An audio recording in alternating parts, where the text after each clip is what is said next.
Te doy la bienvenida y te saludo con el deseo de que podamos juntos acercarnos a nuestro Padre Celestial, estar un día más viviendo en su presencia y que podamos abrir su palabra, que podamos ser guiados por su Espíritu Santo para entender, para comprender sus planes, sus propósitos para nuestra vida. Comenzamos de esta manera en el principio con Dios. Y avanzando en el libro de Génesis, en este capítulo 29 al cual hemos llegado, desde el versículo 31 en adelante y gran parte del capítulo 30, nos vamos a centrar en la familia de Jacob, una familia que Jacob ha conformado, pero una familia disfuncional. Habíamos analizado y reflexionado acerca de cómo Jacob amó a Raquel y estuvo dispuesto a trabajar 7 años a su padre Labán por ella. Pero pasados esos 7 años, hubo una treta de parte de Labán y en vez de darle a Raquel, le dio a Lea, su hermana mayor, por esposa, pero con el propósito de que Jacob trabajara 7 años más sirviéndole por Raquel. Y en total fueron 14 años por los cuales trabajó para que Raquel fuera su esposa. Y ahí estaba Jacob con 2 esposas, Lea y Raquel. Versículo 31 dice: vio el Señor que Lea era menospreciada y le dio hijos, pero Raquel era estéril. Aquí empezamos a ver una familia disfuncional, conflictos internos, competencia entre las 2 hermanas. Lea era menospreciada. Claramente Jacob amaba a Raquel, pero Lea era su esposa legítima, también tenía obligaciones hacia ella, y entre las 2 hermanas había una clara competencia. Empezó también justamente cuando Lea tuvo su primer hijo, porque dice que Raquel era estéril. Y versículos 32 al 34 menciona que Lea tuvo 3 hijos, pero siempre el afán de ella fue tener hijos para que Jacob se uniera a ella, para que Jacob tuviera un afecto más íntimo con ella. Versículo 34, concibió otra vez y dio a luz un hijo y dijo: ahora esta vez se unirá mi marido conmigo, porque le he dado a luz 3 hijos. Por tanto llamó su nombre Leví. Y allí definidamente se menciona que era mediante los hijos que quería retener el afecto de Jacob.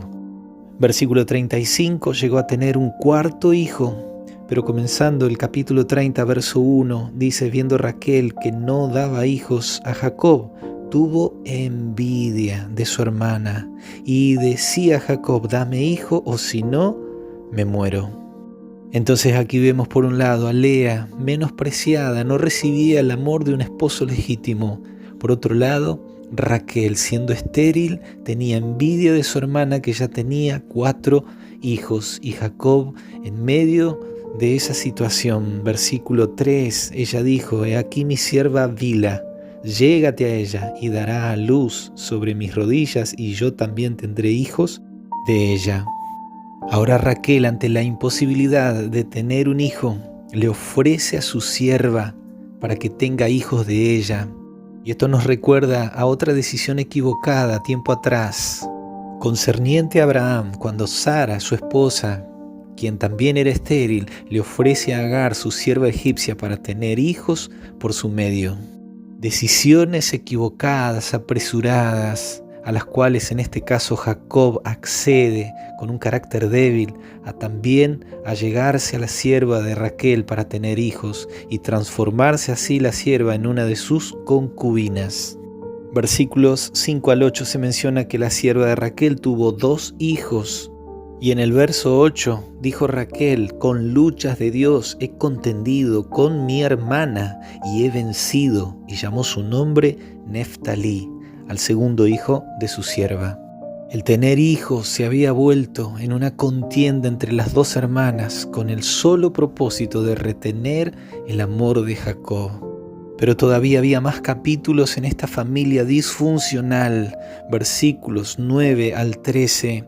Lea, al ver que ya no daba más hijos a Jacob, le da a su sierva Zilpa para que tenga hijos de ella. Y nuevamente Jacob comete el mismo error de tomar a Zilpa como una de sus concubinas para complacer los caprichos de sus esposas.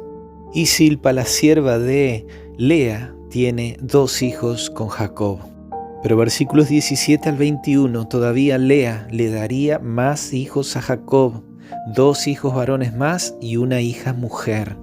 Pero llegaría el tiempo en el que finalmente Raquel le daría hijos a Jacob. Versículo 23, concibió y dio a luz un hijo y dijo: Dios ha quitado mi afrenta, y llamó su nombre José, diciendo: añádame Jehová otro hijo.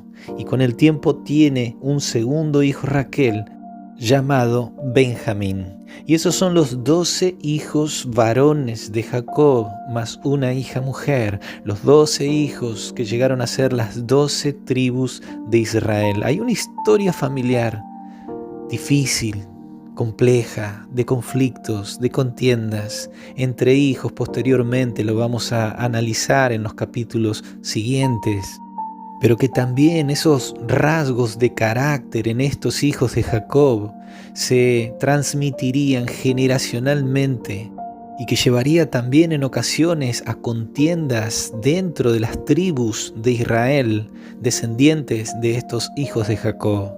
Lo que queda claro en esta historia, y es que Dios estaba ausente de las decisiones de ellos. Por un lado, Jacob, en ocasiones arrastrado, presionado por sus esposas, por sus caprichos y deseos. Por otro lado, estas hermanas que se confrontaban, estaban en contiendas y usaban o pretendían usar a sus hijos como trofeos de victoria. Pero aún así el Dios del cielo tenía propósitos para Jacob y sus descendientes.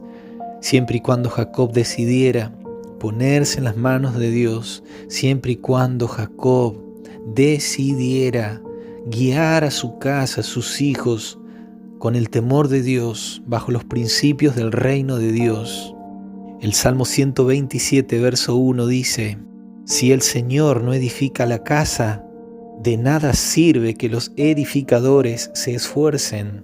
Si el Señor no protege la ciudad, de nada sirve que los guardias la vigilen.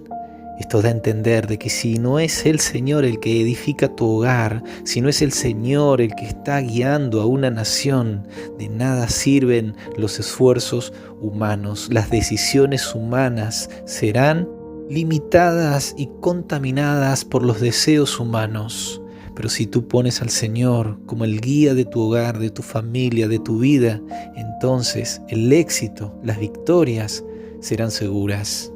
No pierdas tiempo, tómate de la mano del Señor. Es mi deseo, es mi oración, que el Señor te acompañe y que Dios te bendiga.